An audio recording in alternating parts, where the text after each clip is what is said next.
Tractate Avodah Zarah, page 50, Baruch Hashem, beginning of chapter 4. We'll start at the very bottom of page 49b. We have several parts for this perek, for this chapter. The first one dealing with the prohibition against deriving benefit from object or accessories of idol worship. Some of them were already discussed in the past, and the Mishnah tells us as follows. This is, you remember we talked about Mercury, or it's called in those days Merculis. So Merculis, it's a, according to Rav Steinsaltz, it's referred to Roman god Mercy, or Mercurius, the Roman version of the Greek god Herman. But anyway, those stones that around, so Rabbi Ishmael omer shalosh avanim, zo bצד מרקוליס אסורות ושתיים מותרות. So here it's a concept that we need to understand. It's not just a number 3. What is all about? We have an idol, in those days was very popular idol, that is called Markulis, which was believed by its people who worships it to influence business and travel, etc. This deity was often symbolized by a heap of stones, usually one stone resting on the top of two, representing a head and 2 arms, and placed at the crossroad to, in a way, direct travelers. That's the way that Tiferet Israel explained.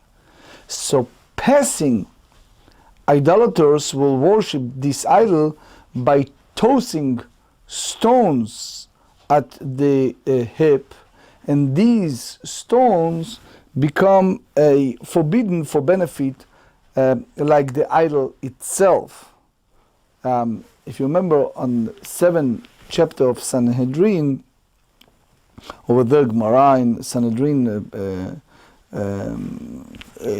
described that stone thrown at the Markulis that land on the pile touching it becomes part of the idol and therefore forbidden, and the Meiri explained, even if they later roll off it. You see it later in the page 50, page 51. So the Mishnah now discuss the status of the stones found in the area of Margulis idols. So here we have Rabbi Ishmael that said that the 3 stones, one next to the other, that are found lying next to the Markulis idol, that they are resting 4 amot, 4 cubits, 4 feet away from the idol. So he said, asurot, they are prohibited for benefit. Stones that found in 4 amot, in 4 cubits from Markulis idol, are considered too far away to be stones that fell off the idol itself, or the stone thrown at it. Nevertheless, you see here that Rabbi Ishmael says that these stones are prohibited because it was common to place a similar version of a Markulis in the general vicinity of a larger Markulis. The smaller version contained the same minimum 3 stones, but not necessarily in a form of 1 stone at the top of 2 stones. So thus what you see here, the 3 stones lying next to one another, even 4 amot away from a Markulis, are prohibited because they are presumed to be the stones of miniature Markulis. So he said, אסורות ושתיים מותרות, but if only 2 stones are found there, so according to Rabbi Ishmael, they are permitted, because since even a miniature markulis contains at least 3 stones, where only 2 stones are found there, so cannot be small markulis. Chachamim, the sages, disagree, and they said, והחכמים אומרים שנראות imo,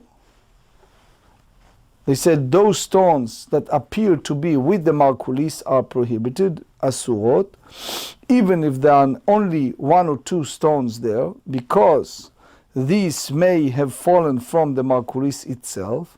ושאין נראות עמו מותרות. The sages said that those that do not appear to be with that one, with the markulis, are permitted. Even if there are 3 stones, one next to the other. The whole idea, you see it, Rabbi Akiva Iger explained here, that the sages maintain that it was not common to set up a miniature markulis near a large one.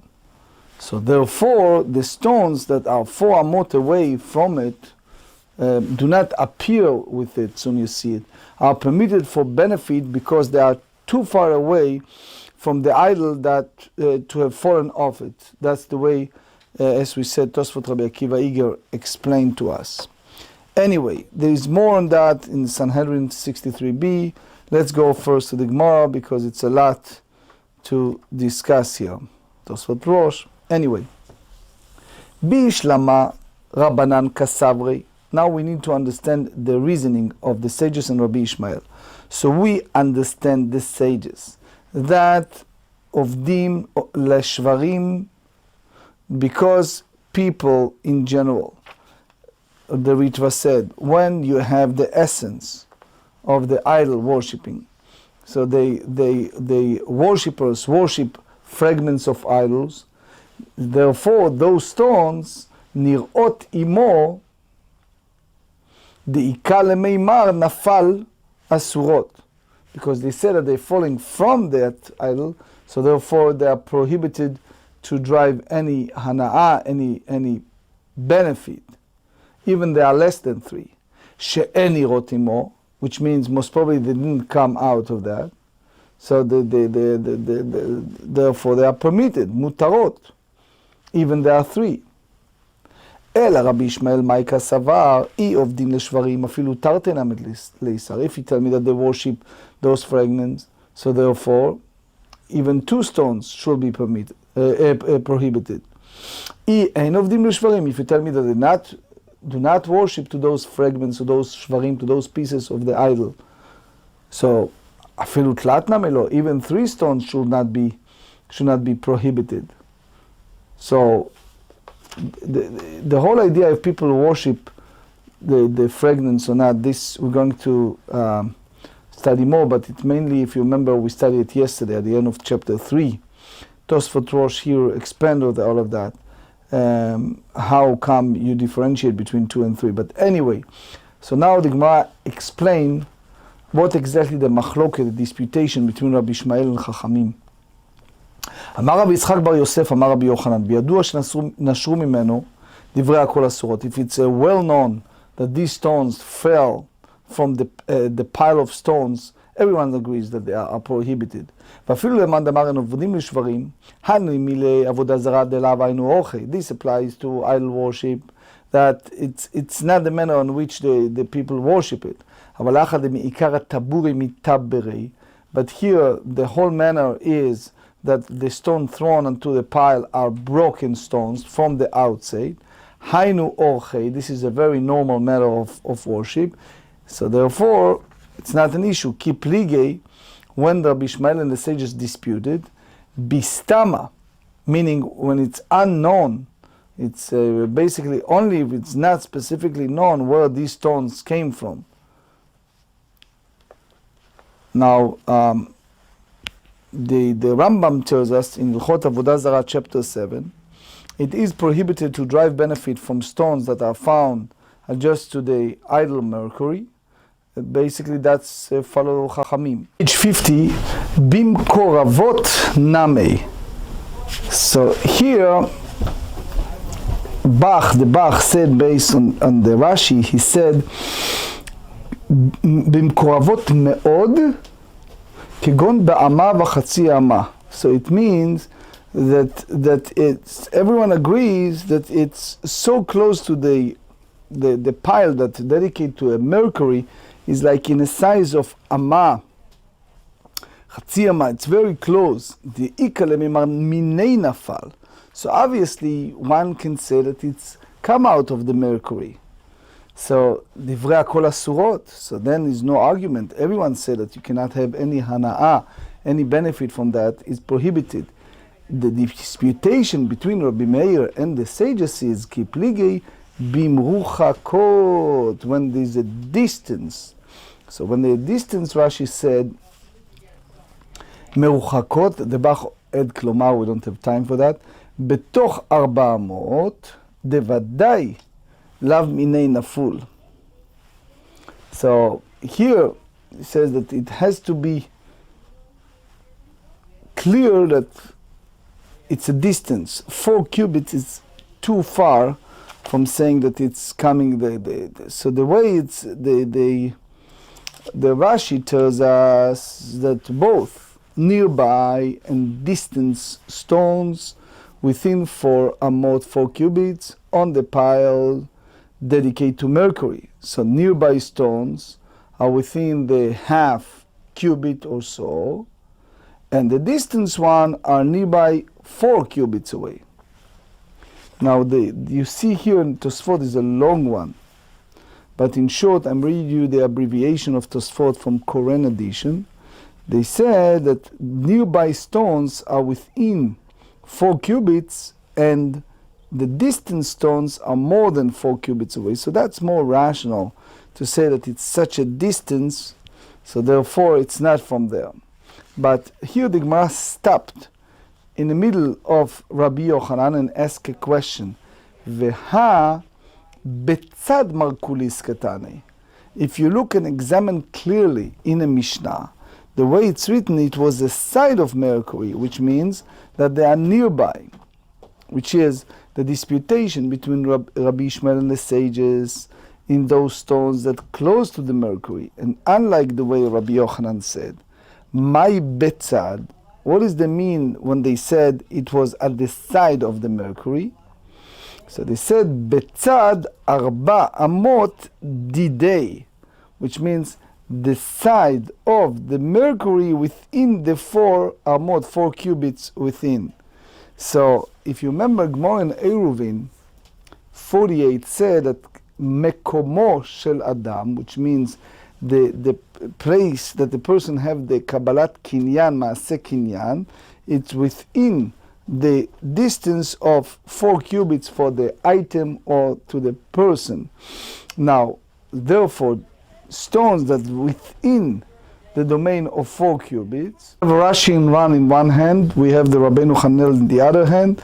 In short, the way that Rashi in one said that it's within the domain of 4 amot, 4 cubits, the Rabbeinu Hananel, Re'ah, Tosfotrid, Ritva, Meiri hold that betzad, meaning chutz, outside of the 4 cubits. So according to them, the disputation between Rabbi Eliezer and the sages is those stones that in distance from the Mercury more than 4 cubits, if there is within the domain of the Arba Amot, the 4 cubit, it's already considered Nir'ot Imo. Nir'ot Imo, it's part of that, and then Rabbeinu Hanel and others said that it's prohibited according to everyone. So now Rabbi Yochanan continues in explanation of this machloket, of this disputation.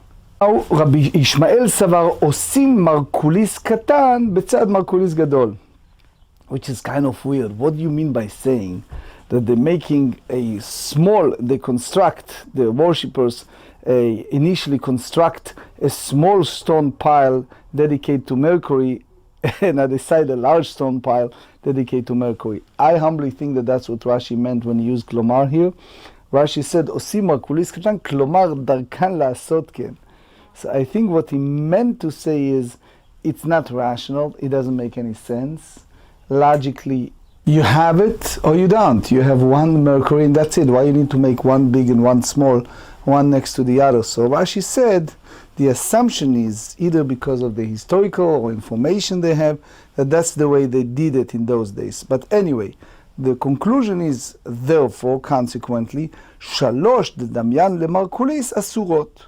So if you have 3 stones that looks like a large mercury, so in a number that the same as the mercury, the feature of idol, so therefore they are prohibited to drive hana'ah, to drive benefit. Even we are clear that it's not coming out of the mercury, but we are concerned that it may be, that's the way the Mefarshim said, is a small size of mercury. Shtayim mutarot. But if you have 2 stones next to the mercury, large one, so in short, here's the idea. Rabbi Ishmael said 3, it's similar to large ones, so it's prohibited. 2, it's not similar, so it's allowed. רבנן סברי, אין עושים מרקוליס קטן בסל מרקולי גדול. The sages said that it's unlikely that the idol worshippers made a small mercury next to a large one. לא שנה 3 ולא שנה 2. Makes no difference if you see 3, you see 2. נראות עמו אסורות, שנראות עמו מותרות. If you can see it together, prohibited because maybe fallen from it. If it's not, it's okay, it's permitted. So Tosfot read explained that even if they stayed 1 on the top of 2, you're not concerned that it's maybe a small mercury, because as we said earlier, according to the sages, is en darkam, it's unlikely that they made small mercury next to the large one. So now the Gemara challenged the view of Rabbi Yochanan at the very beginning. Amar Mar, Rabbi Yochanan said, בידוע שנשרו ממנו דברי הכל אסורות. So here he said, if it's clear, we all know that those stones fell from it, so it's all agreed that it's prohibited for any type of הנאה. ורמיני, אבנים שנשרו מן המרקוליס, if we find a brighter, when we have a stone that came out of the mercury idol, נראות עמו אסורות, if it's a sin together with the mercury, it's prohibited. שאין נראות עמו מותרות, when you don't see it together with the mercury, is permitted, these are permitted. ורבי ישמעאל אומר, as we learned earlier, 3 אסורות ו2 מותרות. Rabbi Ishmael hold that 3 stones are prohibited, but 2 stones are permitted. So what you see, that Rabbi Ishmael and the sages also disagree where it's known that the stones fell from the stone pile. Now, that's the view of Rashi. The Ritva have a different perush, but anyway. And that basically contradicted what Rabbi Yochanan said earlier. So the Gemara said, Amar Rava lo teima שנשרו אלא הם שנמצאו. You don't say that they are the stones that fell from the pile, but rather you say the stones that were found close to the pile. So you don't have a certainty that they fell from the pile. So according to that, the Rashash explained, you see it in Rashi, if you seen it together, it's prohibited, because we assume that it's come from there. Otherwise, it's not the issue.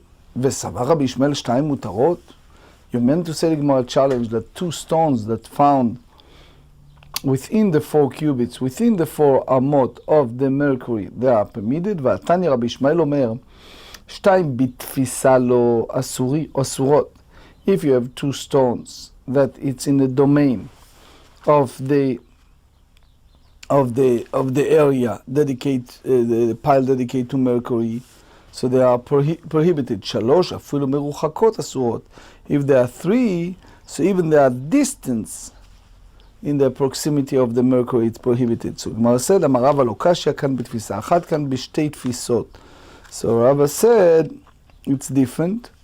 because here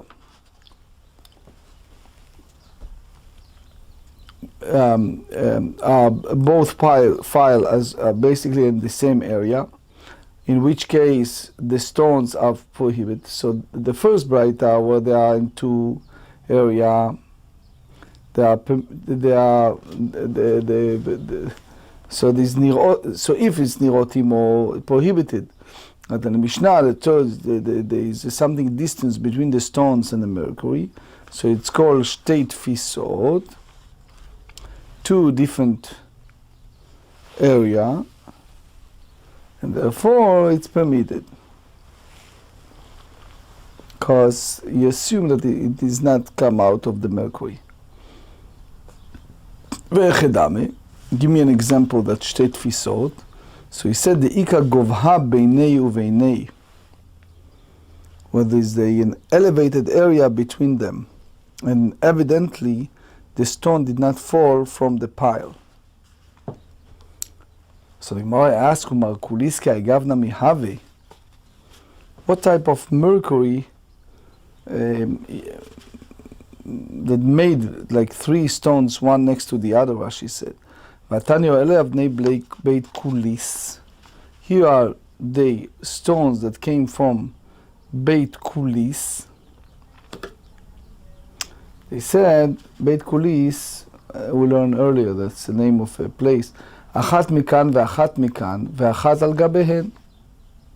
So they said that there's one in one side, one the other side, and one is situated at the top of them, but not where the stones are merely adjacent to each other.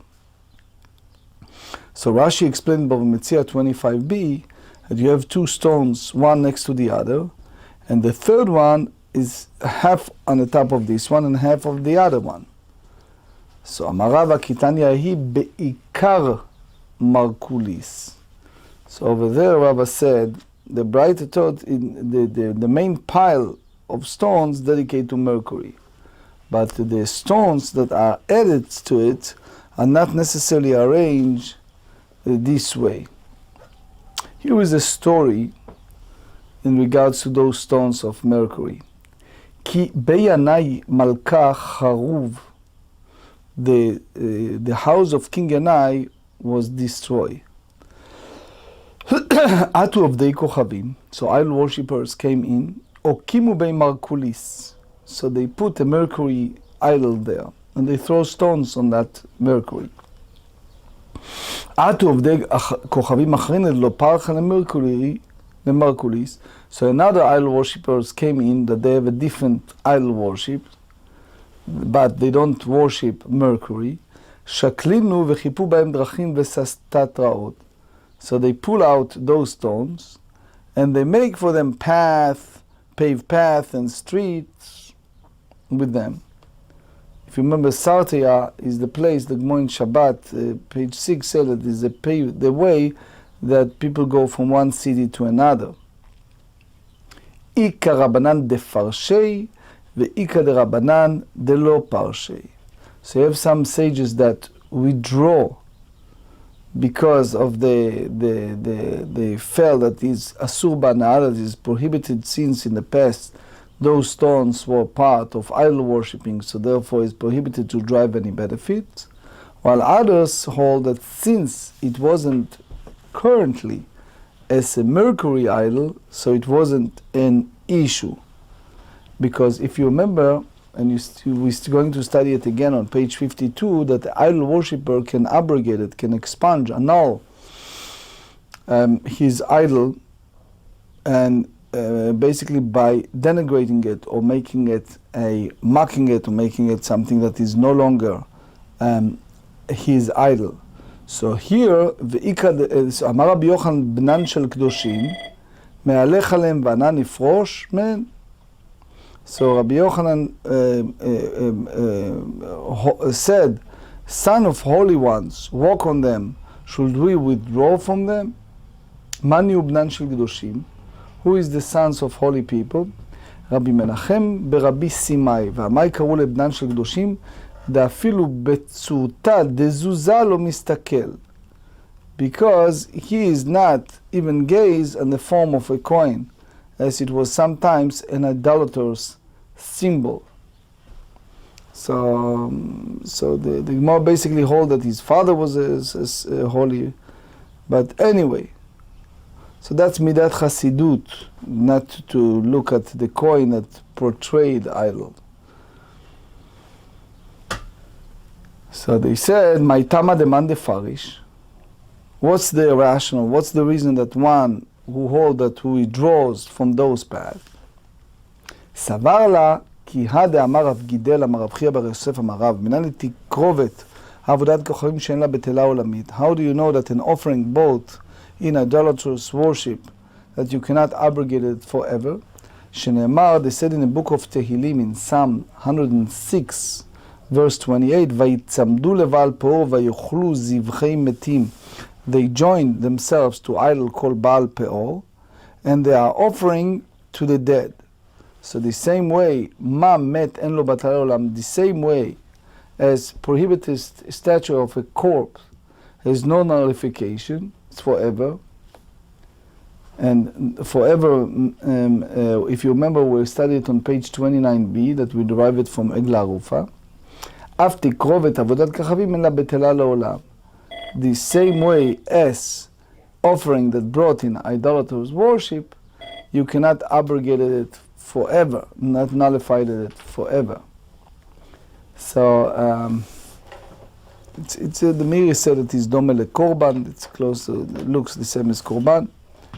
So the man de lo parish be'ena ken plim veleika. The one who is not to draw, he requires that it looks like the offering sacrificial inside the temple, and is no parallel to the offering in the temple service, as stones are not brought as offering.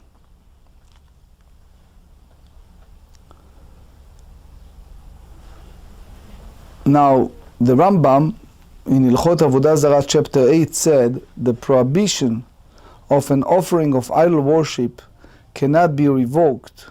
That's basically the view of Rav Gidel. Amar Rav Yosef bar Abba, ikla Rabba bar Yirmiyah le'atrin, ve'ata ve'aite matnita biyadei. And he brought with him the following braita. עובד כוכבים שהביא אבנים מן המרקוליס וחיפה בהם דרכים וסרטאיות, idol worshippers that brought stones from a pile dedicated to Mercury and paved paths and basically filled with them.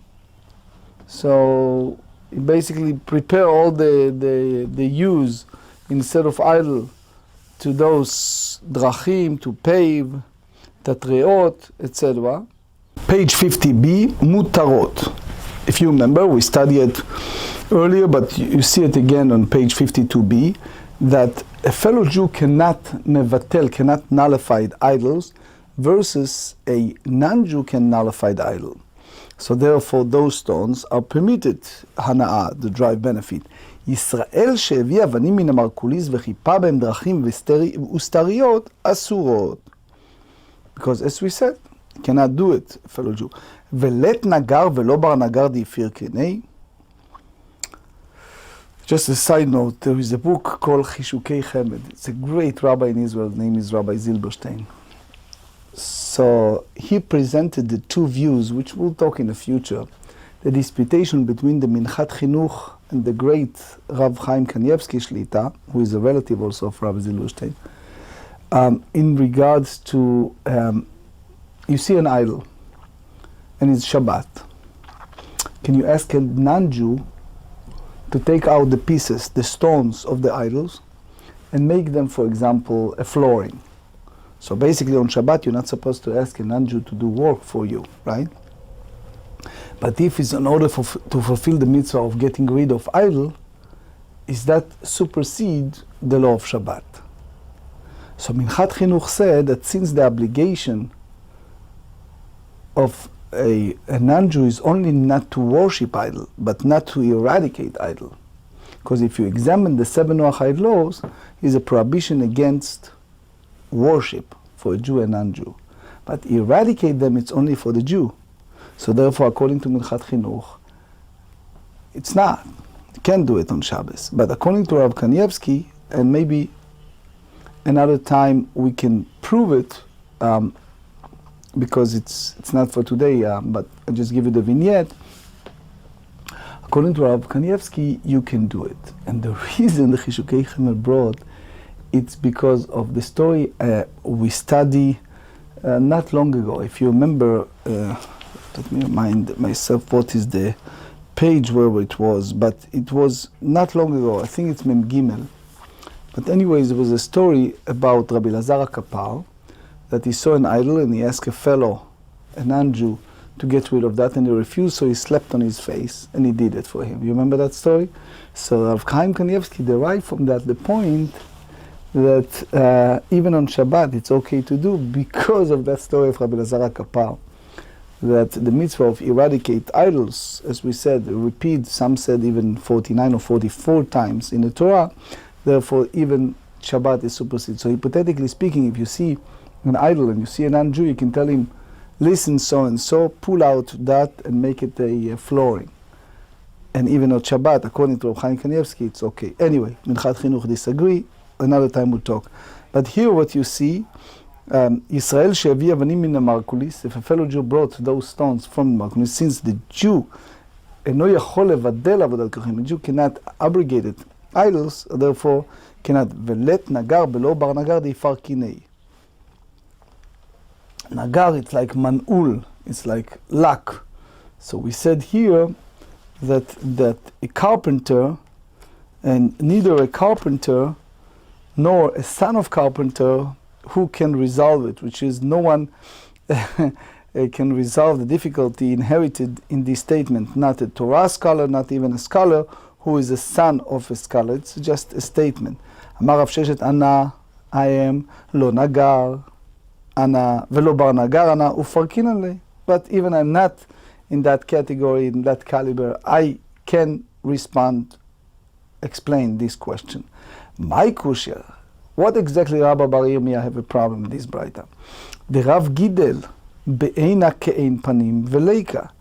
That Rav Gidel, that he says that the prohibited status of offering brought in idol worship can never be revoked, is not a question, because I require the offering to be like those offerings sacrificed inside the temple, and is no parallel offering of stones in the temple. Which is, again, this is a concept that in Mitzvah Shem we're going to discuss tomorrow at length, but the idea is you have to have part of the concept. We have a Jewish services to Hashem, to God in a temple. Anyone who does something that is parallel for idols, that's a violation. But if stones never be served in the temple, there is no issue to say that since is nothing close in parallel to the temple, you don't have that condition, so you cannot. So before you mevatel, before you nullify them, so it's prohibited from benefit because it's just general din of avodat kochavim.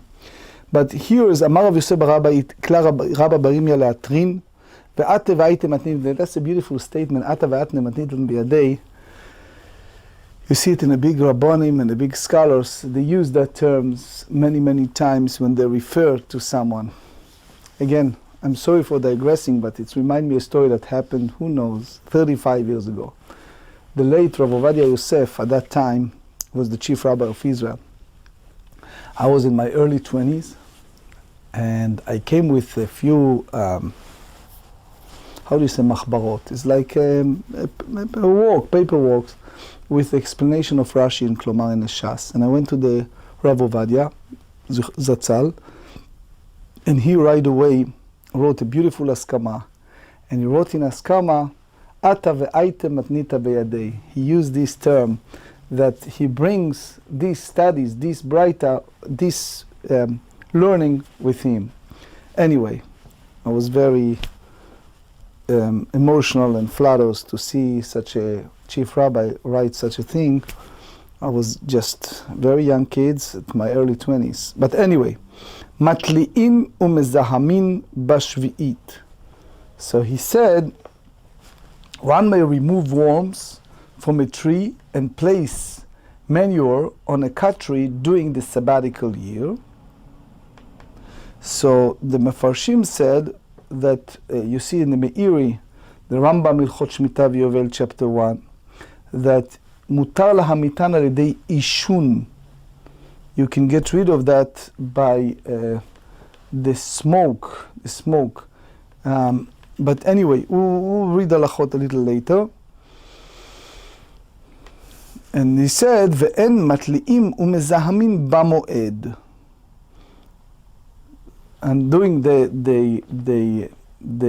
moed, during the intermediate days of the festival, we don't do that.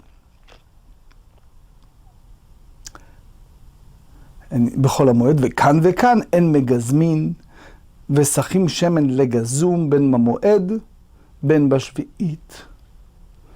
Okay, several halachot.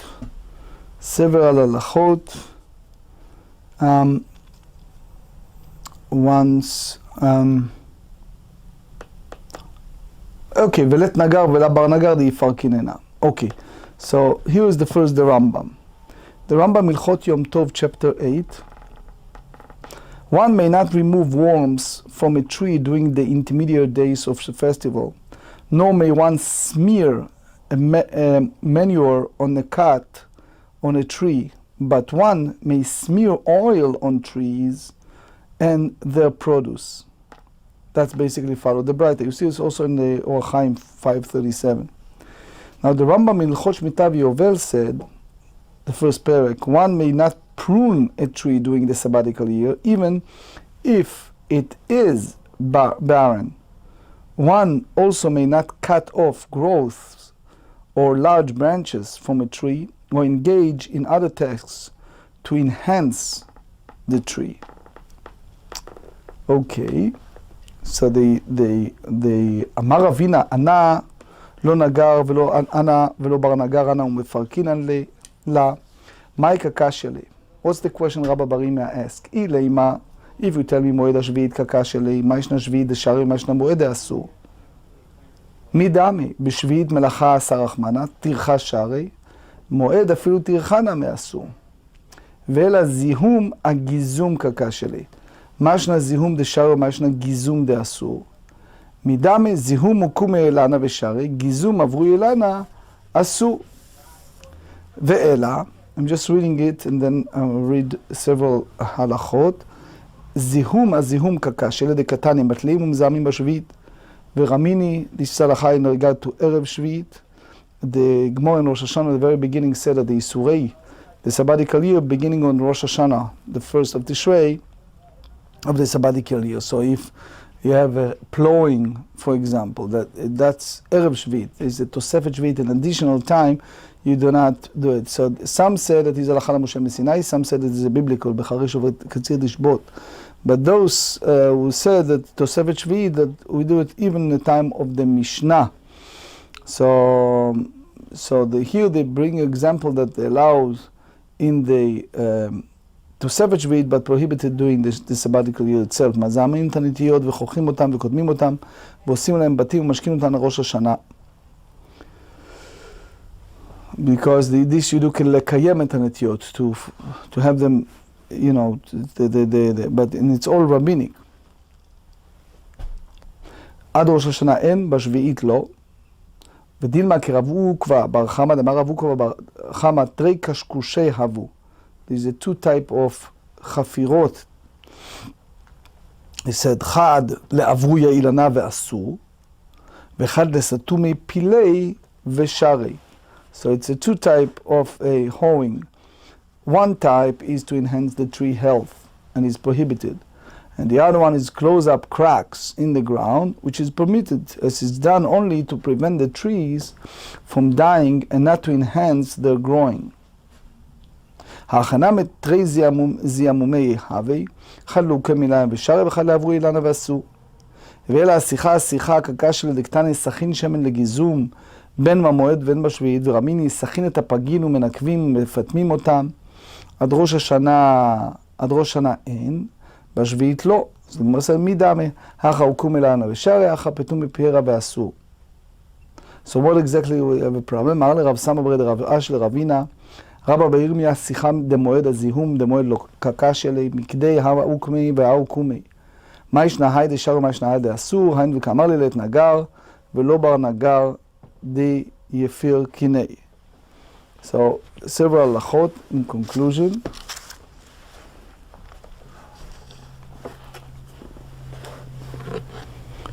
Shulchan Aruch Orach Chaim 537. One may not prune a tree during the intermediate days or Chol HaMoed of the festivals unless it is clear that the objective is use the branches rather than to enhance the tree. During the 6 years of the sabbatical cycle until Rosh Hashanah, one may smear a sapling with rancid oil to keep away worms and other pests, and bind the branches to the trunks so that they grow upright, and lop off the tops to promote their growth, and make shelters for them to shield them from the sun, and water them, and smear oil on unripe figs, and pierce them with the silver to facilitate their reaping. That's the Rambam in Chot Shmita Yovel chapter 3. And also in chapter 1 the Rambam said, during the sabbatical year, one may not smear saplings with rancid oil to keep away pests, or bind their branches to their trunks so that they grow upright, or lop off their top to promote their growth, or prune trees. If one did any of these tasks deliberately during the sabbatical year, he received malkot for rebelliousness. Now the last one is a two type of holing. So this is the Rambam, Ilchot Shmita Yovel chapter 1. And he said, holing under olive trees during the sabbatical year for the purpose of enhancing trees is prohibited. It is permitted when done for the purpose of closing up the cracks in the earth. And that's basically follow the opinion of Rav.